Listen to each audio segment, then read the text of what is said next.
आपका स्वागत है गांगुली टेक पर और मैं हूं संदीप गांगुली और ये मेरे CSS ट्यूटोरियल सीरीज का 5th नंबर का वीडियो जिसमें मैं आपको सेलेक्टर्स के बारे में थोड़ी सी और जानकारियां देना चाहता हूं। तो सबसे पहले आप यहाँ देख रहे हो कि मैंने अपने यहाँ पे एक वेब पेज बना के रखा है जिसमें मैंने यहाँ पे दो हेडिंग दी है जो कि एक H1 और एक H2 है और उसके बाद मैंने यहाँ पे एक लिंक को ऐड किया है जो कि हमारा ये लिंक है। उसके बाद मैंने यहाँ पे एक पैराग्राफ लिखा है और ये जो हमारा पेज जो इस समय इस तरह का दिखाई दे रहा है। उसके बाद मैं यहाँ पे स्टाइल वाले अपने ये पेज पे आता हूँ जिसमें हमारी CSS की स्टाइल पड़ी है। तो इसमें आप देखिए यहाँ पे मैंने H1 के लिए जो है यहाँ पे कलर और बैकग्राउंड कलर सेट किया हुआ है H1 के लिए। और ये जो H1 जो हमारा ये सेलेक्टर है, ये सेलेक्टर से सेलेक्टर कहा जाता है। सेलेक्टर इसलिए कहते हैं क्योंकि ये जो है ये वेब पेज पे सेलेक्ट करता है कि कहाँ पे ये प्रॉपर्टी जो है मतलब दिखेगी, इसीलिए हम इसे सेलेक्टर कहते हैं। तो ये है। अब यहाँ पे जैसे मैं चाहता हूँ, मैं आपको जो नेक्स्ट चीज़ दिखाना चाहता हूँ वो ये है कि जैसे कि अगर मैं चाहता हूँ कि जो H2 टैग है, H2 टैग में भी सेम यही प्रॉपर्टी आए, तो उसके लिए आपको क्या करना है, आपको सिर्फ H1 जाने से कॉमा लगाना है, H2 लगा देना, बस हो गया। तो इस तरीके से आप मल्टीपल टैग्स को आप यहाँ पे लिख सकते हैं कॉमा दे के, उसके बाद उन पे जो है किसी एक पर्टिकुलर टाइप की जो है स्टाइलिंग कर सकते हैं। ये देखिए ये हो गया। नेक्स्ट चीज़ जो है मैं आपको बताना चाहता हूँ, इसे कहते हैं सूडो सेलेक्टर। इसमें क्या करना होता है कि इसमें आप पहले वो टैग लिखिए, जैसे यहाँ पे लिंक टैग के लिए मैंने A लिखा, उसके बाद आप कॉलर लगाइए और ये हवर जो है दरअसल एक प्रॉपर्टी है। हवर का मतलब ये होता है कि अगर आप किसी भी चीज़ के ऊपर ये माउस का कर्सर ले जाते हैं तो उसको आप हवर करना कहते हैं। जैसे आप यहाँ पे ऐसे ही आप पहले प्रॉपर्टी देख लीजिए, प्रॉपर्टी क्या है। इसमें लिखा है कि अगर मैं हवर करता हूँ ये लिंक के ऊपर, मतलब मैं लिंक के ऊपर जैसे ही मैं कर्सर ले जाऊंगा तो ये कलर जो उसका बदल जाना चाहिए, फॉन्ट साइज जो उसका 150 पिक्सल हो जाना चाहिए। तो जैसे मैं जाऊंगा ये देखिए 150 पिक्सल हो गया और ये कलर भी बदल गया और ये हो गया। तो ये इसे सूडो सेलेक्टर कहा जाता है। और ये जो फॉन्ट साइज उसको आप परसेंटेज में भी दे सकते हो। इसके लिए आपको 150% लिख दीजिए, वो आपका परसेंटेज में आ जाएगा और फिर जैसे ही आप ले जाएंगे ये आ जाएगा। ये पहले मैं सेव कर लेता हूँ क्योंकि मैंने सेव नहीं किया था, फिर मुझे आपको रिफ्रेश करना है और फिर ये देखिए तो ये आ गया। नेक्स्ट चीज़ जो मैं आपको बताना चाहता हूँ उसे कहते हैं यूनिवर्सल सेलेक्टर। यूनिवर्सल सेलेक्टर के यूज़ करने का तरीका ये है कि आपको स्टार लगाना, उसके बाद आपको कर्ली ब्रैकेट्स के अंदर वो CSS की प्रॉपर्टीज़ लिखनी जिनको आप जो है देखना चाहते हैं वेब पेज पर। और इसमें होता क्या है कि इसमें जो होता है जितने भी आपके टैग्स है, जो भी कुछ है HTML पर, उस सब पर ये रूल लागू कर देता है। तो इसीलिए इसको यूनिवर्सल सेलेक्टर कहा जाता है और उसका ऐसे यूज़ किया था। मैंने यूनिवर्सल सेलेक्टर के अंदर मार्जिन इक्वल टू 0 और पैडिंग इक्वल टू 0 सेट कर दिया है। नेक्स्ट जो चीज़ है इसे कहते हैं एट्रीब्यूट सेलेक्टर। इसका यूज़ क्या है, इसको लिखने का तरीका ये है कि आप सबसे पहले वो टैग नेम लिखिए जिस पर जो है आप काम करना चाहते हैं, जिस पर आप स्टाइलिंग करना चाहते हैं, और उसके बाद आप कर्ली ब्रैकेट्स के अंदर वो एट्रीब्यूट लिखिए कि जो एट्रीब्यूट जब उस टैग में डिक्लेयर हो तब उस टैग पर ये प्रॉपर्टी जो है हमारी शो होनी चाहिए। यहाँ पे मैंने एट्रीब्यूट का नाम संदीप रख दिया, इक्वल टू डबल कॉमा के अंदर जो है मैंने यहाँ ABC लिख दिया। और ये जो एट्रीब्यूट लिखा है ये चाहे तो आप अपने मन से भी कुछ भी बना दीजिए और चाहे तो जो CSS में मतलब HTML में जो प्री डिफाइंड एट्रीब्यूट है, जैसे कि यहाँ पे आप देख सकते हैं आपका ये जैसे href करके ये href इक्वल टू ये, तो ये एक एट्रीब्यूट है। आपका rel करके ये स्टाइल शीट ये एक एट्रीब्यूट है। तो इनका भी आप यूज़ कर सकते हैं, लेकिन मैंने यहाँ पे अपना एक सेल्फ का एट्रीब्यूट बनाया है और उसमें मतलब ये बताया कि अगर पैराग्राफ में ये वाला एट्रीब्यूट डिक्लेयर हो, जिसको मैं पहले कॉपी कर लेता हूँ, तो हमको क्या करना है, हमको ये प्रॉपर्टी वहाँ पे जो है सेट कर देनी है, डिजाइनिंग प्रॉपर्टी, मतलब ये कलर बैकग्राउंड चेंज होना चाहिए। अभी अगर आप मेरा वेब पेज देखेंगे तो आप देखेंगे पैराग्राफ जो है इसमें ऐसा कोई कलर नहीं आ रहा है, लेकिन जैसे ही मैं ये एट्रीब्यूट सेट करूँगा अपने वेब पेज पे, यहाँ पे मैं गया पैराग्राफ में मैंने सेट कर दिया, उसके बाद जब मैंने इसको रिफ्रेश किया तो आप देख सकते हैं ये कलर चेंज हो गया। तो इसका यूज़ इस तरीके से किया जाता है। और भी इस तरीके कई सिलेक्टर टाइप्स है जिनका यूज़ होता है और मैं ये बताना चाहूँगा कि उनको अगर आप पढ़ना चाहते हैं तो उसके लिए आप क्या करिए, आप गूगल पे जाइए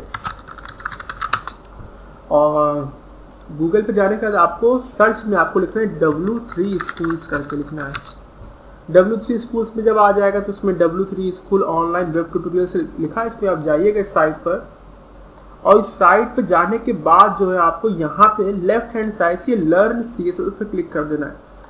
तो इसमें जो है CSS के बारे में कई चीज़ों के बारे में बताया गया है, तो मैं चाहूँगा कि आप इसको भी थोड़ा सा रीड कर लीजिएगा क्योंकि मैं इसको अपने वीडियो ट्यूटोरियल सीरीज में सारे कॉन्सेप्ट जो है कवर नहीं करूँगा क्योंकि उनका यूज़ नहीं है। क्योंकि अभी मैं आपको आगे चल के दिखाऊंगा बूट स्ट्रैप का जो एक फ्रेमवर्क है, और आप देखेंगे, आप खुद देखेंगे कि उसमें कई ऐसी की प्रॉपर्टीज है जिनको आपका यूज़ नहीं करना पड़ेगा, बड़े आसानी से काम आपका हो जाएगा। तो इसलिए मैं उनको कवर नहीं करूँगा, तो इनको आप एक बार पढ़ जरूर लीजिएगा, इसमें जो जो चीज़ें हैं। बाकी तो मैं अपने जो ट्यूटोरियल सीरीज है उसमें मेन इंपॉर्टेंट चीज़ें डिस्कस कर दे रहा हूँ जो आपको जानना ही चाहिए, और जो अगर आपको नहीं आएगा तो CSS फिर आपके लिए बेकार है, मतलब आप नहीं कर सकते। तो वो जो बहुत ही इंपॉर्टेंट टॉपिक्स है उन्हीं को मैं कवर कर रहा हूँ। बाकी मैं आपसे ये कहूँगा कि इनमें से भी आप थोड़ा पढ़ लीजिएगा, इसमें कुछ चीज़ें दी गई है।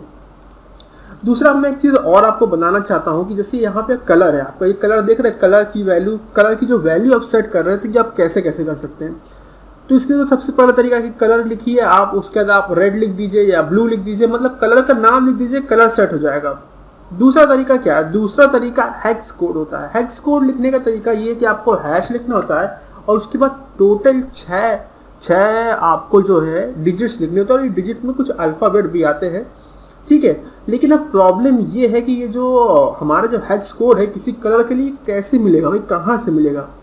तो इसके लिए आपको फिर से गूगल पे जाना है, गूगल पे जाइए, यहाँ पे लिखिए कलर हेक्स कोड, यहाँ पे केवल आप कलर हेक्स कोड लिख दीजिए, और उसके बाद जो है HTML ये कलर कोड करके वेबसाइट है, इस पर चले जाइएगा, और यहाँ पर आप देखेंगे कि यहाँ पे ये आपका एक बन के आ गया। तो आपको इसमें से आपको कोई भी कलर सेलेक्ट करना है, और जैसे ही आप कलर सेलेक्ट करेंगे तो आपको इसमें आप देखिए कि यहाँ पे ये हेक्स करके जो है ये हेक्स कोड आ गया, और टोटल देखिए 6 डिजिट का, मतलब डिजिट अल्फ़ाबेट भी मिक्स है, 1 2 3 4 6 है, और यहाँ से एक RGB वैल्यू भी आ गई। ये RGB वैल्यू क्या है ये भी मैं अभी आपको बता दूँ, पर हम लोग पहले हेक्स कोड ले लेते हैं, और उसके बाद मैं इसको कॉपी कर देता हूँ यहाँ पर, और उसके बाद ये मैंने कर दिया। अब मैं एक बार रिफ्रेश कर, अरे ये पेज रिफ्रेश, ये वाला पेज अपना रिफ्रेश करता हूँ, तो ये देखिए कलर चेंज हो गया हमारा जो है हेडिंग का। तो इस तरीके से आप जो कलर कोड का भी यूज़ करके, मतलब हेक्स कोड का यूज़ करके कलर दे सकते हैं। नेक्स्ट मैंने आपको RGB के बारे में बताया था। RGB क्या होता है, RGB का मतलब होता है रेड ग्रीन ब्लू, और उसको यूज़ करने का तरीका है आपको RGB लिखना है, और फिर ये ब्रैकेट लगाने, इसके अंदर आपको 3 इंटीजर वैल्यू लिखनी है, और वो इंटीजर वैल्यू कौन सी वैल्यू, वो देखिए जो यहाँ पे लिख के ये है। अब जैसे मान लीजिए आपके पास नेट नहीं है, इंटरनेट नहीं है, तो आप कैसे ये RGB वैल्यू को एक्वायर करेंगे। तो इसको तरीका ये है कि आप अपने पेंट को ओपन करिएगा विंडोज़ में, इसमें एडिट कलर में जाइएगा, उसके बाद सेम वही प्रोसीजर है कि आप अपना कलर सेलेक्ट कर लीजिए। सबसे पहले तो आप ये इधर वाले जहाँ पे मेरा कर्सर देख रहे हैं इसमें से आपको सेलेक्ट करना है जो भी आप है। उसके बाद फिर यहाँ पे जो आप देखेंगे राइट हैंड साइड में, यहाँ पे भी एक कर्सर दिया होगा, उससे भी कुछ अपना कलर सेलेक्ट कर लीजिएगा आप, और जो भी कलर आप सेलेक्ट कर रहे होंगे वो यहाँ पे आपको दिखाई देगा, ये जो आप कर्सर देख रहे हैं यहाँ। और ठीक उसके यहाँ मतलब राइट हैंड साइड में आपको ये रेड ग्रीन ब्लू करके कुछ इंटीजर वैल्यूज नज़र आ रही है यहाँ पे, इनको आपको याद कर लेना है, इनको याद कर लीजिए। और फिर उसके बाद आपको RGB फंक्शन में वैल्यू पास कर देनी है 189, 169, 28, 189, 169, 28, और फिर मैंने जो है इसको सेव कर लिया, और मैंने पेज को अपना रिफ्रेश किया, तो ये देखिए कलर चेंज हो गया। और दूसरा कोई कलर कर लेते हैं क्योंकि थोड़ा मतलब डिफरेंस आपको समझ में नहीं आ रहा होगा ज़्यादा। तो अब मैंने ये 208, 58 और 15 मैंने ले लिया, तो फिर से मैं अपना कलर जो है चेंज कर लेता हूँ। 208, उसके बाद 58 और 15, 208, 58 और आपका जो है 15, और फिर मैंने इसको सेव कर लिया, पेज को मैंने रिफ्रेश किया, तो ये देखिए कलर चेंज हो गया। तो इस तरीके से आप कलर भी सेट कर सकते हैं, और ये है तरीका। और बस आपको क्या करना है, गूगल पे लिखना है, कलर हेक्स कोड पे जाना है, कलर हेक्स कोड लिखिए और आपको इससे हेक्स कोड मिल जाएगा। आप वेबसाइट पे आप चले जाइएगा, और चाहे तो आप इसकी जो नीचे भी जो वेबसाइट थी उन पर भी आप जा सकते हैं, आपको इस तरीके से मिल जाएगा। अगर आपको RGB में सेट करना है वैल्यू तो आपको पेंट से मिल जाएगा, वो मैंने दिखा दिया कैसे आपको मिलेगा, और ये हो गया। और दूसरी चीज़ जो मैंने आपको बताया कि आप एक बार W3 स्कूल जो वेबसाइट है उसमें जाकर ये जो चीज़ें दी गई यहाँ पे एक बार आप देख लीजिएगा अपनी जानकारी के लिए। ऐसे में आपको जो इम्पोर्टेंट कॉन्सेप्ट है वो सारे तो मैं डिस्कस करूँगा ये अपने वीडियो ट्यूटोरियल सीरीज़ में। अब अगर आपका इस वीडियो से जुड़ा कोई भी सवाल हो तो आप कमेंट्स में ज़रूर पूछ लीजिएगा, और अगर आपने मेरा चैनल अभी तक सब्सक्राइब नहीं किया तो सब्सक्राइब कर लीजिए, और ये वीडियो देखने के लिए आपका बहुत बहुत धन्यवाद।